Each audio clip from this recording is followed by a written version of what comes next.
Dear friends, मैं आज की वीडियो में सीडीबी के बहुत ही इंपॉर्टेंट टॉपिक को डिस्कस करने वाला हूं। वो टॉपिक क्या है? Learning disability. इससे पहले मैंने और एक वीडियो बनाया था, वो था इंक्लूसिव एजुकेशन। आई होप आप लोग वो वीडियो जरूर देखे हैं और आप लोगों को मजा भी आया होगा। अगर आप लोग नहीं देखे हैं तो उसका लिंक आपको इस वीडियो के डिस्क्रिप्शन में मिल जाएगा, नहीं तो आप लोग प्लेलिस्ट में जाके देख सकते हैं।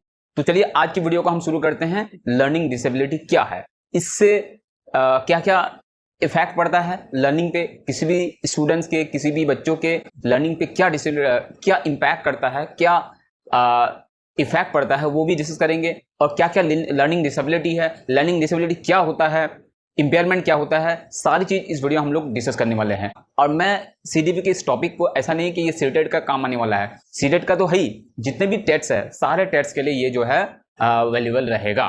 तो आप लोग एंड तक बने रहिए और आप लोगों को मजा भी आएगा। तो देखते हैं ये लर्निंग डिसेबिलिटी क्या है। तो चलिए वीडियो को शुरू करते हैं, आप लोगों को जरूर मजा आएगा। तो देखते हैं कि लर्निंग डिसेबिलिटी क्या है। सबसे पहले हम लोग समझेंगे इंपेयरमेंट क्या है, डिसेबिलिटी क्या है, लर्निंग क्या है, सब देखेंगे। उसके बाद हम अलग अलग लर्निंग डिसेबिलिटीज को एग्जाम्पल के साथ उसको डिस्कस करेंगे और वो होता क्या है, उसको किस तरह से एड्रेस कर सकते हैं, उन बच्चों को किस तरह से हम डील करेंगे, किस तरह से उन बच्चों को एजुकेशन देंगे, किस तरह से उन बच्चों को पढ़ाएंगे, ये सारी चीज हम इस वीडियो में डिस्कस करने वाले हैं। ओके, रियल लाइफ एग्जांपल के साथ। तो आप लोग एंड तक बने रहिए। सबसे पहले देखिए हम लोग क्या डिस्कस करने वाले हैं, understanding impairment, disability and learning differences. Learning differences, ये सारी चीज देखेंगे। लर्निंग डिसेबिलिटी से पहले हम लोग को ये जानना है कि डिसेबिलिटी होता क्या है, इंपेयरमेंट क्या होता है, ये सारी चीज हम डिस्कस करेंगे। तो सबसे पहले देखिए पार्ट 1 में हम डिस्कस करेंगे डिफाइनिंग इंपेयरमेंट एंड डिसेबिलिटी। क्या डिफरेंट है, क्या डिफरेंस है? आप लोगों को लगता है कि इंपेयरमेंट और जो डिसेबिलिटी है ये दोनों सेम है? सेम नहीं है, कुछ डिफरेंस है इनमें। क्या है? सबसे पहले हम लोग इंपेयरमेंट को देख लेते हैं। An impairment refers to a loss of abnormality. देखिए एबनॉर्मलिटी याद रखिएगा, जो भी नॉर्मल है, नॉर्मल से हटकर जो होता है, जो नॉर्मल नहीं होता है, उन्हीं को हम क्या बोलेंगे? डिसेबिलिटी बोलेंगे। एग्जांपल में हम लोग देखेंगे। सबसे पहले यहां पर समझ लेते हैं लॉस ऑफ या फिर एबनॉर्मलिटी, जो नॉर्मल होनी चाहिए। हम लोग नॉर्मल क्या है, सब कोई देख पाते हैं। जब कोई देख नहीं पाते हैं तो क्या है, ये नॉर्मल है क्या? नॉर्मल नहीं है। तो ये क्या है? एबनॉर्मलिटी है। तो यही है क्या? इंपेयरमेंट। ओके, तो और आगे देखिए क्या कह रहा है, अ फिजिकली एबनॉर्मलिटी है, या फिर साइकोलॉजिकल और एनाटॉमिकल, किसी स्ट्रक्चर में मतलब कोई चेंजेस जो नॉर्मल नहीं है, स्ट्रक्चर और फंक्शन कोई भी जो नॉर्मल नहीं है, सारे चीज जो फिजिकली हो या फिर साइकोलॉजिकली हो या एनाटॉमिकली स्ट्रक्चर हो या कोई फंक्शन हो जो नॉर्मल नहीं है, उन्हीं को क्या बोलेंगे हम? इंपेयरमेंट। ओके, अब डिसेबिलिटी क्या है यहां पर दिया, disability on the other hand is a restriction. Restriction, अब वो क्या है देखिए, or lack of ability to perform an activity in the manner or range considered normal. तो कह रहा है, और डिसेबिलिटी क्या है, जो भी कोई फंक्शन है, जो भी कोई काम है जो हम काबिल नहीं रहते, उसको कर नहीं पाते, लैक ऑफ एबिलिटी, हमारे पास एबिलिटी कम होता है उसको करने के लिए, कोई काम को करने के लिए, जो नॉर्मल बच्चे कर पा रहे हैं लेकिन हम लोग नहीं कर पा रहे हैं, उसको क्या बोलेंगे? उस लैक ऑफ एबिलिटी को to perform activity in the manner, जो बाकी नॉर्मल बच्चे कर रहे हैं वो हम नहीं कर पा रहे हैं, range of considered normal, often resulting from an impairment. अब वो और एक चीज देखिए यहां पर, ये जो रिजल्ट है, ये जो हम कर नहीं पा रहे हैं डिसेबिलिटी, वो किसकी वजह से हो रहा है? डिसेबिलिटी किसकी वजह से हो रहा है? वो इंपेयरमेंट की वजह से होता है। समझ में आ गया? Impairment leads disability. क्लियर? अब क्या है देखिए, impairment is the physical or mental condition, ये कंडीशन है, while disability is the functional limitation. क्या है? अब देखिए यहां पर याद रखिए, क्या है? Impairment is the physical or mental condition, while, लेकिन दूसरी तरफ क्या है? Disability is the functional limitation cause by that condition, किसी कंडीशन की वजह से। ओके, अब और हम डिटेल में देखेंगे इसको कि और क्या है, इसको समझेंगे एग्जांपल के साथ। देखिए इसको ब्रेक डाउन करके समझते हैं, here's and more detailed break down. Impairment देखिए, this is the underlying issue like loss of vision. एक एग्जांपल दिया है कि लॉस ऑफ विजन, हम देख नहीं पा रहे, सब कोई देख पा रहे हैं लेकिन हम नहीं पा रहे हैं, तो क्या है? इंपेयरमेंट है, नॉर्मल नहीं है, आंख रहते हुए भी आंख तो है लेकिन हम देख नहीं पा रहे हैं, तो क्या हो गया? ये इंपेयरमेंट हो गया। अब फिजिकल इंजरी, या फिर कोई हो सकता है कोई फिजिकल इंजरी हो गया है, कुछ एक्सीडेंट की वजह से, किसी और वजह से, किसी मेडिसिन की वजह से क्या हो गया? कोई इंजरी हो गया है जिसको आप ठीक नहीं कर सकते, वो क्या हो गया? इंपेयरमेंट हो गया। और कॉग्निटिव डिसऑर्डर या फिर दिमागी कोई डिसऑर्डर हो गया, it focuses on the individuals internal state, ये इंटरनल स्टेट होता है। ओके, अब देखिए डिसेबिलिटी क्या है, दिस इज द आउटवर्ड, ये इंटरनल होता है, ये आउटवर्ड होता है, इफेक्ट ऑफ द इम्पेयरमेंट। अब डिसेबिलिटी किसकी वजह से होता है, इम्पेयरमेंट की वजह से हो रहा है। जैसे हम जो है इम्पेयरमेंट क्या हो गया, हम देख नहीं पाते हैं। जब देख नहीं पाते हैं तो अगर हमको कोई देख के पढ़ना है तो अब हम वो पढ़ नहीं पा रहे हैं, तो ये जो हम पढ़ नहीं पा रहे हैं किसकी वजह से, इम्पेयरमेंट की वजह से। अब जो पढ़ नहीं पा रहे हैं ये क्या हो गया, डिसेबिलिटी हो गया। अब यहां पर देखिए, meaning the difficulty or inability to perform specific activities, जिसकी वजह से हमको स्पेसिफिक काम को या एक्टिविटी को हम कर नहीं पा रहे या फिर इंटरैक्ट विद द वर्ल्ड के साथ इंटरैक्ट नहीं कर पाते हैं। It is about how the impairment impacts daily life and participation. और ये हम लोग को समझ में आ रहा है कि डिसेबिलिटी इम्पेयरमेंट किस तरह से जो है हम लोग की डेली लाइफ में इम्पैक्ट कर रहा है। डिसेबिलिटी इम्पेयरमेंट की वजह से क्या हो रहा है, डिसेबिलिटी हो रहा है। डिसेबिलिटी की वजह से हमको रियल लाइफ में प्रॉब्लम होता है, जैसे पढ़ने में, चलने में, देखने में, सुनने में, ये सब जो है प्रॉब्लम होती है। तो ये किसकी वजह से होता है, इम्पेयरमेंट की वजह से। इम्पेयरमेंट के बाद जो प्रॉब्लम होती है, जो रिस्ट्रिक्शन होता है कोई काम करने में, उसी को हम क्या बोलेंगे, डिसेबिलिटी बोलेंगे। ओके, आप एग्जांपल के साथ देखेंगे। एग्जांपल देखिए, someone with a physical injury, मान लेते हैं किसी को जो है फिजिकल इंजरी हो गया है। क्या हो गया है, द इम्पेयरमेंट। उसको फिजिकल इंजरी को क्या बोलेंगे, इम्पेयरमेंट बोलेंगे। माइट हैव डिफिकल्टी वॉकिंग, आप मान लेंगे किसी का पैर टूट गया है, तो पैर जो टूट गया है तो वो आप उसको डिफिकल्टी हो रहा है किसको, क्या करने में, वॉकिंग करने में, चलने में। तो ये जो इंजरी है, ये फिजिकल जो इंजरी है, इसको क्या बोलेंगे, इम्पेयरमेंट बोलेंगे।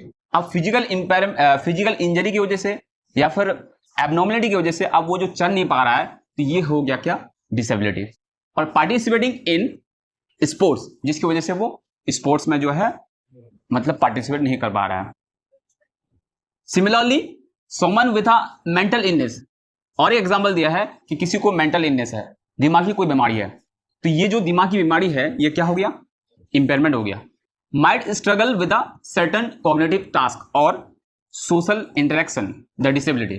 अब जिसकी वजह से दिमागी जो इलनेस है, मतलब मेंटल जो इलनेस है, तो ये क्या हो गया, इम्पेयरमेंट हो गया। लेकिन अब दिमागी इलनेस की वजह से वो तो क्या हो गया, इम्पेयरमेंट, लेकिन उसकी वजह से क्या हो रहा है, जो दिमागी काम, जो जिस काम में उसको दिमाग लगाना पड़ रहा है, कोई काम ऐसा है जिसको सोचना ज्यादा पड़ता है, ज्यादा प्रोसेस करना पड़ता है दिमागी तौर पर, या फिर कह सकते हैं ज्यादा थिंकिंग करना पड़ता है, तो वो अब नहीं कर पा रहा है। वो जो नहीं कर पा रहा है तो ये हो गया डिसेबिलिटी। और वो जो मेंटल इलनेस है ये क्या हो गया, उसका जो है ये इम्पेयरमेंट है। ओके, आई होप आप लोगों को डिसेबिलिटी एंड इम्पेयरमेंट समझ में आ गया। अब देखिए, अंडरस्टैंडिंग लर्निंग डिसेबिलिटीज, अब इसको और डेप्थ में समझते हैं इसको। Learning disabilities encompass a range of difficulties, इसमें बहुत सारी डिफिकल्टीज आती है विद एकेडमिक स्किल्स, जिसकी वजह से एकेडमिक स्किल्स में डिफिकल्ट होता है खास तौर पे। एंड अदर एरियाज, और भी एरियाज है, सिर्फ एकेडमिक मतलब स्कूल्स एजुकेशन में, लाइक लैंग्वेज प्रोसेसिंग, लैंग्वेज को सही से प्रोसेस नहीं कर पा रहा है, समझ नहीं पा रहा है लैंग्वेज को, जल्दी लैंग्वेज को सीख नहीं पा रहा है। विजुअल्स स्पेशियल स्किल्स, मतलब चीजों को जैसे अलग अलग शेप को जो है पहचान नहीं पा रहा है, उसको रिकॉग्नाइज नहीं कर पा रहा है, कौन सर्कल है, कौन जो स्क्वायर है, कौन रेक्टेंगल है, कौन है, तो ये जो है ये समझ नहीं पा रहा है। एंड मोटर कोऑर्डिनेशन मतलब जिससे मतलब दिमाग और जो हाथ पैर का जो कोऑर्डिनेशन ये नहीं हो रहा है। सम कॉमन टाइप्स इंक्लूड, अब कुछ कॉमन डिसेबिलिटी को हम यहाँ देखेंगे, क्या है, डिसलेक्सिया जो ज्यादा कॉमन है, उसके बाद dysgraphia and dyscalculia which specifically impact reading. ये जो मतलब लर्निंग डिसेबिलिटी है वो बहुत ही ज्यादा इम्पैक्ट कर रहा है किसको, reading, writing and math skills. Okay, इसको डेप्थ में और देखेंगे, पहले इसको समझ लेते हैं।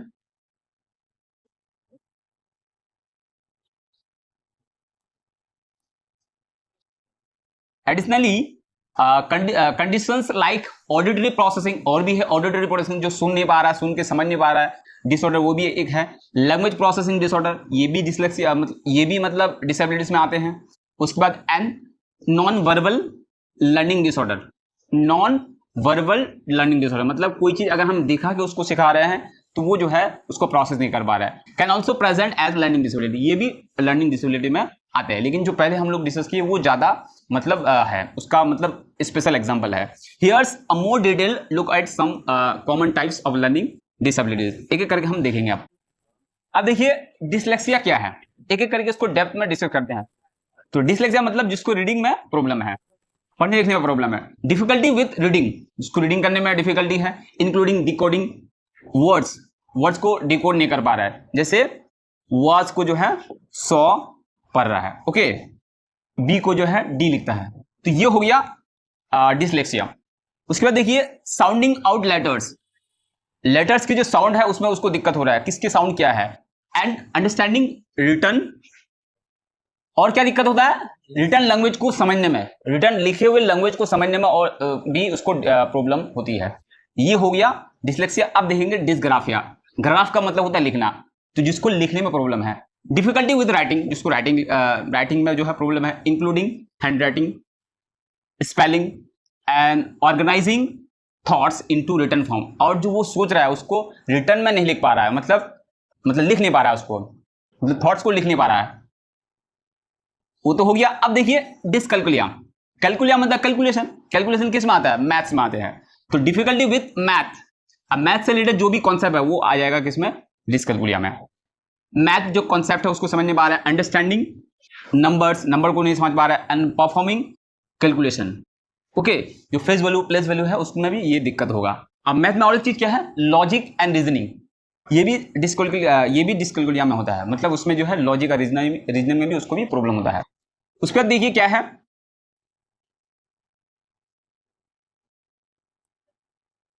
ऑडिटरी प्रोसेसिंग डिसऑर्डर, जिसको एपीडी कहते हैं।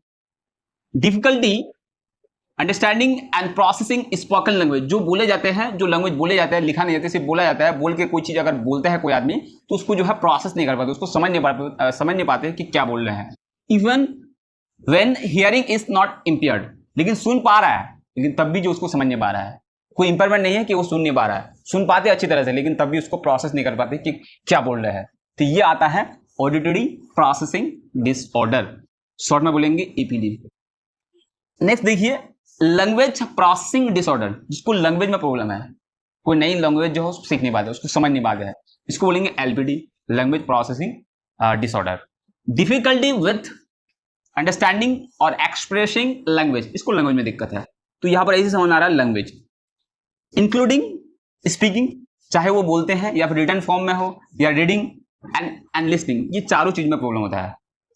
Non verbal learning disorder, NVLD, non verbal learning disorder. अब ये क्या है, देखिए difficulty with non verbal skills like visuals, spatial task, problem solving, मतलब अभी हम थोड़ी देर पहले बोले कि जो हम बोलते नहीं, कुछ दिखा के सिर्फ सिखाते हैं, तो वो हो गया नॉन वर्बल लर्निंग। तो उसको नॉन वर्बल, उसको बोल के ही समझाना पड़ेगा, ऐसे नहीं समझेगा, वो कुछ दिखा के समझाएंगे वो नहीं समझेगा, उसको बोल के समझाना होगा, ठीक है। एंड रिकॉग्नाइजिंग सोशल क्यूज, और उसको समझ नहीं पा रहा है। उसके बाद देखिए और क्या है, जैसे इसका एग्जांपल और भी है बहुत सारे, जैसे कि मतलब जैसे हाथों के छोटे उंगलियों को कोई यूज करके कोई काम करना है, जैसे कि जूते के जो है शूलेस को बांधना है, तो ये वो उल्टा जूता पहन लेते हैं, तो उसके बाद जो है बटन लगाना, बटन को किस हिसाब से लगाना पड़ेगा, ये इसको समझने में दिक्कत होती है, तो ये हो गया डिस्प्लेक्सिया, मतलब इसमें difficulty in gross motor skills या फाइन मोटर स्किल्स, ओके। उसके बाद देखिए अंडरस्टैंडिंग ऑटिज्म स्पेक्ट्रम डिसऑर्डर, तो इसको हम शॉर्ट में क्या बोलते हैं, ऑटिज्म, ओके, इसको बोलेंगे शॉर्ट में ASD, ऑटिज्म स्पेक्ट्रम डिसऑर्डर, जिसको मतलब कम्युनिकेशन में, सोशल इंटरेक्शन में जिसको प्रॉब्लम होता है। Autism also known as autism spectrum disorder is a neurological and developmental disorder है, ये न्यूरोलॉजिकल एंड डेवलपमेंटल, मतलब उसको डेवलपमेंट में कोई कमी है। दैट अफेक्ट्स कम्युनिकेशन, बातचीत, लोगों से जल्दी इंटरेक्ट नहीं कर पाते हैं, जो ज्यादा घुल मिल नहीं पाते हैं। सोशल इंटरेक्शन, मतलब समाज में जो है वो मिल नहीं पा रहा है, जिसको भीतर बुनना भी कहते हैं। एंड बिहेवियर, उसका बिहेवियर लोगों से मतलब अलग अलग रहता है, ज्यादा लोगों से जल्दी इंटरेक्ट नहीं कर पाते, जल्दी मिल नहीं पाते, जल्दी घुल मिल नहीं पाते हैं, ठीक है, वो ऑटिज्म है। मतलब जो भी वो मतलब अंदर ही सब, बाहर जो है अपने थॉट्स को, अपने इमोशंस को, अपने फीलिंग को जल्दी एक्सप्रेस नहीं कर पाते, इसलिए वो जो है मतलब सबसे अलग रहते हैं। लेकिन ये जो है इंटेलिजेंट ज्यादा होते हैं, मेमोरी पावर इसका बहुत ज्यादा होता है, क्योंकि ज्यादा अगर हम लोगों से पढ़ाई के टाइम में हम ज्यादा लोगों से अगर बात करेंगे तो क्या है, हमें चीजें जो है याद नहीं रहेंगी, बाहर की चीजें याद रहेंगे। लेकिन ये जो ऑटिज्म जिसको होता है वो जो है उसको याददाश्त बहुत ही ज्यादा स्ट्रांग होता है और जल्दी चीजों को याद कर लेते हैं, क्योंकि वो ज्यादा लोगों से मिलते नहीं है। जो भी चीज मतलब पढ़ते हैं या फिर सुनते हैं वो याद रह जाता है। अब हम लोगों ने देख लिया सारे लर्निंग डिसेबिलिटीज को। अब हम देखेंगे उस लर्निंग डिसेबिलिटीज को एड्रेस कैसे करेंगे। मतलब अगर कोई बच्चा उन डिफिकल्टी के साथ है तो उनको किस तरह से हम उन बच्चों को पढ़ाएंगे, किस तरह से उसको एड्रेस करेंगे, किस तरह से उसको डील करेंगे, किस तरह से उसको पढ़ाएंगे, कोई चीज सिखाएंगे, तो ये देखेंगे। अब देखिए सबसे पहले addressing learning disabilities and ESD in learning learners, अब एक करके देखेंगे। To support learners with learning disabilities and autism spectrum disorder, consider the following strategies. सबसे पहले यहां पर दिया है strategies for dyslexia, जिसको रीडिंग में प्रॉब्लम है, तो इसको किस तरह से इन बच्चों को पढ़ाएंगे। सबसे पहले देखिए मल्टी सेंसरी इंस्ट्रक्शन, मतलब अलग अलग सेंस के थ्रू हम उसको पढ़ाएंगे। जैसे यूज विजुअल्स, विजुअल दिखाएंगे, कुछ वीडियो दिखाएंगे, पिक्चर्स दिखाएंगे। ऑडिटरी, मतलब उसको कुछ सुनने के लिए देंगे या फिर सुनाएंगे, कुछ बोलेंगे। एंड काइनेस्थेटिक अप्रोचेस, मतलब बॉडी पार्ट्स को यूज करेंगे, उसको करके प्रैक्टिकली दिखाएंगे। To teach reading skills, reading skills को मतलब कोई वीडियो दिखा के पढ़ाएंगे, कोई फिगर दिखाएंगे। अब मान लीजिए जानवर के बारे में पढ़ा रहे हैं तो उस जानवर को दिखाएंगे, जानवर किस तरह से मूव करते हैं, कैसे खाते पीते हैं, सारी चीज दिखाएंगे। तो वो हो गया विजुअल्स। और वो साथ ही साथ उसको समझाएंगे कि देखो ये कर रहा है जानवर, इसको ऐसा कर रहा है, उसको इस तरह से कर रहा है, ठीक है। अब काइनेसिक मतलब अपने बॉडी पार्ट्स को मूव करके उसको समझाएंगे। अब दूसरा है phonics based instruction, emphasise phonics and decoding skills to improvement reading accuracy. मतलब अलग अलग फोनिक्स, जो अलग अलग एप्स होते हैं बच्चों को सिखाने के लिए, जो जैसे कि कोई वर्ड को दिखाएंगे तो उसका साउंड कैसे होता है, वो देखने में कैसा होता है, तो उसको विजुअल के साथ पढ़ाएंगे। उसके बाद देखिए असिस्टिव टीचिंग टेक्नोलॉजी, मतलब और भी कुछ टेक्नोलॉजी को भी यूज करेंगे उसको अच्छी तरह से समझाने के लिए। Utilise text to speech software, मतलब बहुत सारे सॉफ्टवेयर हम लोग यूज भी करते हैं अलग अलग वीडियो बनाने में या फिर अलग अलग चीजों में, तो उसको बच्चों को पढ़ाने में भी यूज करना पड़ेगा। क्या है वो? टेक्स्ट टू स्पीच, मतलब कोई टेक्स्ट है उसको साउंड में कन्वर्ट करना। तो ये सॉफ्टवेयर भी हम लोग यूज कराएंगे बच्चों के सामने, उसको समझाएंगे। ओके, ये है एड्रेसिंग का तरीका डिसलेक्सिया का। ओके, और भी दिया गया जैसे ऑडियो बुक्स, कोई बुक्स है और उसको पढ़ने में दिक्कत है तो उसको ऑडियो फॉर्म में जो है कन्वर्ट कर देंगे। एंड ई रीडर्स, और ऑनलाइन जो रीडर्स हैं विद एडजस्टेबल फॉन्ट साइज, और फॉन्ट साइज जो है मतलब जो लेटर का जो मतलब साइज है वो बड़ा करके, एकदम बहुत बड़ा करके उसको सिखाएंगे, ठीक है। तो फॉन्ट साइज को, ताकि बच्चे जो है विजुअलाइज कर पाए, उसको समझ पाए। छोटा करके दिखाएंगे तो वो भूल जाते हैं। उसके बाद देखिए स्ट्रेटजीज फॉर डिसग्राफिया, मतलब जिसको राइटिंग में प्रॉब्लम है, जिन बच्चों को, जिन स्टूडेंट्स को, उनको कैसे सिखाएंगे, उनको क्या हम सपोर्ट करेंगे, कैसे सपोर्ट करेंगे। एकोमोडेशन, मतलब चेंजेस लाना पड़ेगा किसमें। अलाउड टाइप असाइनमेंट, उसको टाइप किया हुआ असाइनमेंट अलाउ करेंगे, मतलब जो लिख नहीं पाते हैं उसको टाइप करके हम उसको ऐसा टास्क देंगे जो वो टाइप कर पाए, ओके, देख देख करके। और प्रोवाइड एक्स्ट्रा टाइम, उसको एक्स्ट्रा टाइम देंगे क्योंकि लिखने में उसको दिक्कत है, जल्दी लिख नहीं पा रहा है बाकी बच्चों की तरह इस फील्ड में, तो उसको एक्स्ट्रा टाइम देंगे फॉर राइटिंग टास्क, जो भी लिखने का जो टास्क दे रहे हैं हम लोग, ठीक है। और एक और ट्रेनिंग देंगे उसको, क्या है, ग्राफोमोटर स्किल्स ट्रेनिंग। वो क्या होता है? प्रैक्टिस हैंड राइटिंग, मतलब इस तरह का एक ट्रेनिंग है जो प्रैक्टिस करवाएंगे, जो वर्ड उसके पास नहीं हो रहा है, जो लेटर उसके पास नहीं हो रहा है, उसको प्रैक्टिस करवाएंगे।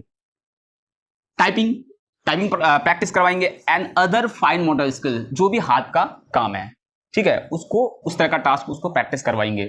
ओके, अब और एक चीज जो है, राइटिंग को इंप्रूव करने के लिए हमको और एक चीज करना पड़ेगा, उनको ड्राइंग करना पड़ेगा। जो ड्राइंग में अच्छा होगा उसकी राइटिंग भी अच्छी हो जाएगी।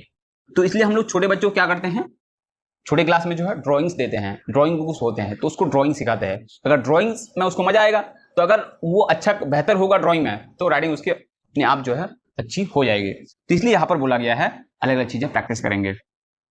उसके बाद देखिए असिस्टिव टेक्नोलॉजी भी ऐड करेंगे। वो क्या है? Use speech to text. Speech to text मतलब जो बोलेंगे वो टाइप कर लेगा, उस तरह का कुछ मतलब सॉफ्टवेयर यूज करना पड़ेगा।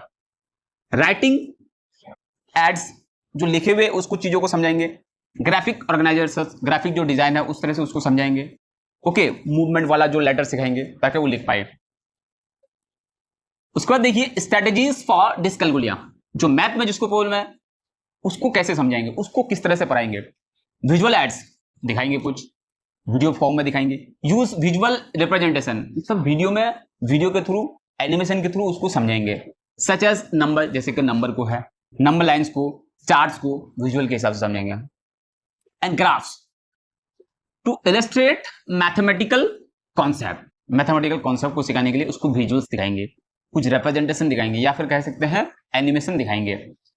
कॉन्क्रीट ऑब्जेक्ट्स, अब जैसे हम कोई चीज समझाएंगे थ्योरेटिकली, लेकिन उसको प्रैक्टिकली कोई चीज समझाएंगे, जैसे स्क्वायर के बारे में पढ़ाएंगे, सर्कल के बारे में पढ़ाएंगे, तो एक सर्कल बना के लाएंगे कागज का, या फिर हो सकते हैं कोई मटेरियल का, वो लकड़ी का, इस तरह के बना के उसके सामने दिखाएंगे, तब वो समझ पाएगा। जैसे इस तरह के बहुत सारे एग्जांपल लेंगे जो हम लोग फिजिकली उस एग्जांपल को देख पाए। यूटिलाइज मैनिपुलेटिव्स लाइक ब्लॉक्स, ब्लॉक्स होते हैं बहुत सारे, काउंटिंग बियर्ड्स जो हम लोग काउंटिंग करते हैं छोटे बच्चों के लिए, to demonstrate math concept, math concept को सिखाने के लिए। उसके बाद assistive technology, leverage math software, math software है उनके लिए। कैलकुलेटर्स, कैलकुलेटर से समझेंगे जो मैथ में प्रॉब्लम है। एप्स, बहुत सारे एप्स आ गए हैं, the provide step by step solution, और वो एप्स इस्तेमाल करेंगे, वो एप्लीकेशन इस्तेमाल करेंगे जो कोई भी मैथ्स की जो सॉल्यूशन है वो स्टेप बाय स्टेप हमको बताए या फिर दिखाए। उसके बाद देखिए strategies for auditory processing disorder, जिसको सुनने में प्रॉब्लम हो उनको कैसे समझेंगे, तो इसका मतलब उसको दिखाएंगे। विजुअल एड्स, उसको दिखाएंगे। यूज विजुअल सपोर्ट, उसको सिर्फ दिखा के समझाएंगे, बोल के नहीं, क्योंकि वो मतलब सुन नहीं पाता है, प्रोसेस नहीं कर पाता है। सच एस डायग्राम, डायग्राम बनाएंगे समझाएंगे, और चार्ट्स को दिखाएंगे। टू सप्लीमेंट ऑडिटरी इंफॉर्मेशन, जो भी हम उसको बोलेंगे वो सिर्फ उसको दिखाएंगे। Preferential seating, seat the learners near the instruction to reduce distraction and improve auditory input, मतलब उसको जो है आगे बढ़ाएंगे। क्लास में क्या है, उसको आगे बढ़ाना पड़ेगा, क्योंकि उसको सुनने में दिक्कत होती है, तो अगर आगे बढ़ाएंगे तो आराम से जो है सुन पाएंगे, उसको डिस्ट्रैक्शन नहीं होगा। उसके बाद असिस्टिव लिसनिंग डिवाइस, इस तरह का कुछ एक्स्ट्रा डिवाइस को ऐड करेंगे ताकि वो अच्छी तरह से कम साउंड को भी सुन ले। क्या दिया है वो, यूटिलाइज एफएम सिस्टम, कान में लगाने वाला। हेडफोन्स, अभी हम बताए कुछ सुनने का कुछ डिवाइस लगाएंगे, जैसे हम लोग ईयर डॉप्स लगाते हैं, ईयरफोन लगाते हैं। Other devices to enhance auditory clarity, तो ऐसे डिवाइस भी यूज करेंगे जो क्या होगा, साउंड कुछ ज्यादा क्लैरिटी के साथ हम सुन पाए। ओके, उस तरह का डिवाइस। उसके बाद देखिए strategies for language processing disorder, जिसको लैंग्वेज को समझने वाले, लैंग्वेज में जिसको दिक्कत है बोलने समझने में, तो उनको कैसे हम सिखाएंगे। सिंप्लीफाइड लैंग्वेज, पहले लैंग्वेज को सिंप्लीफाई करेंगे, मतलब सिंपल कर देंगे। Use clear concise language, clear language, बिल्कुल साफ सुथरा। एंड अवॉइड कॉम्प्लेक्स सेंटेंस और jargon, क्या करेंगे उसको, मतलब कॉम्प्लेक्स सेंटेंस को नहीं देंगे, पहले शुरू में क्या देंगे, सिंपल सेंटेंस, छोटे छोटे सेंटेंस, और वो सेंटेंस, उस सेंटेंस में वो वर्ड यूज करेंगे जो वो जानते हैं, जो वो समझ पहले से, उसके बाद नॉलेज हो। उसके बाद विजुअल एड्स, विजुअल एड्स, सब कुछ जो विजुअल एड्स जो ज्यादा। और एक चीज समझना है कि हम लोग जो भी सीखते हैं उन सीखने में 80% हम लोग विजुअल से सीखते हैं, मतलब देख के सीखते हैं, और 20% सुन के। तो इसलिए जो जिन बच्चों को ज्यादा देखने में दिक्कत है वो सुनने में, उसको जो पढ़ने में ज्यादा दिक्कत होती है, क्योंकि ज्यादातर नॉलेज जो हम लोग सीखते हैं वो देख के, कितना परसेंट, 80%, तो इसलिए ज्यादा दिक्कत होता है। अब सुनने वाले जो है ज्यादा प्रॉब्लम नहीं होगी, तो दिखा देंगे। और एक काम करेंगे, जो सुनने पाते हैं तो जो वीडियोस हम उसको चला के दिखाएंगे, तो उन वीडियोस का जो सबटाइटल भी ऐड करेंगे। सबटाइटल मतलब जो उस वीडियो में हो रहा है नीचे लिखा हुआ आएगा। ओके, जैसे यूट्यूब में होता है। Visual aids utilize visual supports, मतलब दिखाएंगे, सच एज पिक्चर्स दिखाएंगे और डायग्राम्स के थ्रू समझाएंगे। फैसिलिटेट अंडरस्टैंडिंग, इस तरह से उसको फैसिलिटेट करेंगे समझने में। अब और एक देखिए processing time, provide extra time, उसको भी एक्स्ट्रा टाइम देंगे for the learners to process and respond to information, ताकि लैंग्वेज को प्रोसेस कर पाए, उसको रिस्पॉन्ड कर पाए, उसको मतलब समझ पाए। उसके बाद देखिए strategies for non verbal learning disorder, तो वो क्या है, वो अभी हम लोगों ने डिस्कस किया। तो अब देखते हैं उसको किस तरह से हम उसको उन बच्चों को मतलब लर्निंग्स प्रोवाइड करेंगे। Explicit instruction, provide clear step by step instruction and demonstration. अब क्या देंगे, डेमोन्स्ट्रेशन मतलब उसको दिखाई देंगे, पहले उसको दिखाएंगे कैसे कैसे करना है, एक बार करके दिखा देना है। जैसे कोई मैथ्स है, मैथ समझाते हैं तो पहले हम लोग क्या करते हैं, एक मैथ्स को पहले उस तरह का हम उसको बना के समझा देते हैं, उसकी सोल्यूशन दे देते हैं, तब उस तरह का ऑल्टरनेटिव हम उसको बनाने देते हैं या सॉल्व करने देते हैं। उसी तरह से यहाँ पर डेमोन्स्ट्रेशन देंगे, provide clear step by step उसको इंस्ट्रक्शन देंगे कैसे कैसे करना है, क्लियरली बताएंगे कि इस लाइन में इतना ये करना है, इस लाइन में ये करना है, इस लाइन में ये करना है। विजुअल एड्स दिखाएंगे, use visual support such as diagrams दिखाएंगे। देखो ये विजुअल्स ज्यादा है, क्यों? क्योंकि अभी मैंने बताया कि 80% हम लोग विजुअल से सीखते हैं। Charts to illustrate complex concept, वो चार्ट दिखाएंगे, वो डायग्राम देखेंगे जो कॉम्प्लेक्स चीजों को मतलब दिखाए। Social skills training, social skill training क्या है देखिए, टीच सोशल स्किल्स मतलब कैसे लोगों से बात करना है, समाज में, such as interpreting non verbal cues, initiating conversation and developing relationship, कैसे डेवलप करते हैं, बातचीत बढ़ाते हैं। अब देखिए स्ट्रेटेजीज फॉर ऑटिज्म, ऑटिज्म को कैसे उसको एड्रेस करेंगे, उन बच्चों को कैसे सिखाएंगे जो ऑटिज्म है, जो कम्युनिकेशन में वीक है। स्ट्रक्चर्ड रूटीन्स, उसको कुछ रूटीन बना के देंगे, क्या है वो, establish predictable routines and schedules to reduce anxiety and increase engagement. तो उन बच्चों की यह दिक्कत होती है कि कब कौन सी चीज पढ़ेंगे, कौन सी किताब पढ़ेंगे, किस टाइम में क्या करेंगे, तो उसको एक इस तरह का रूटीन बना देंगे ताकि उसको एंजाइटी ना हो, कोई परेशानी ना हो कि कब हमको क्या करना है, ताकि उसको क्लियर रहे इतने बजे ये करना है, उतने मतलब 4 बजे क्या करना है, 5 बजे क्या करना है, 6 बजे क्या करना है, कौन सी किताब पढ़नी है, तो उस हिसाब से उसको रूटीन बना के देंगे। ओके, ताकि उसको रिड्यूस हो जाए एंजाइटी एंड इंक्रीज एंगेजमेंट, ताकि वो उसमें जुड़ा हुआ रहे। इस तरह से बनाएंगे, उसके हिसाब से बनाएंगे, अपने हिसाब से नहीं। विजुअल सपोर्ट्स, विजुअल सपोर्ट उसको भी देंगे। Utilize visual aids such as pictures, diagrams, schedules to facilitate understanding and organisation.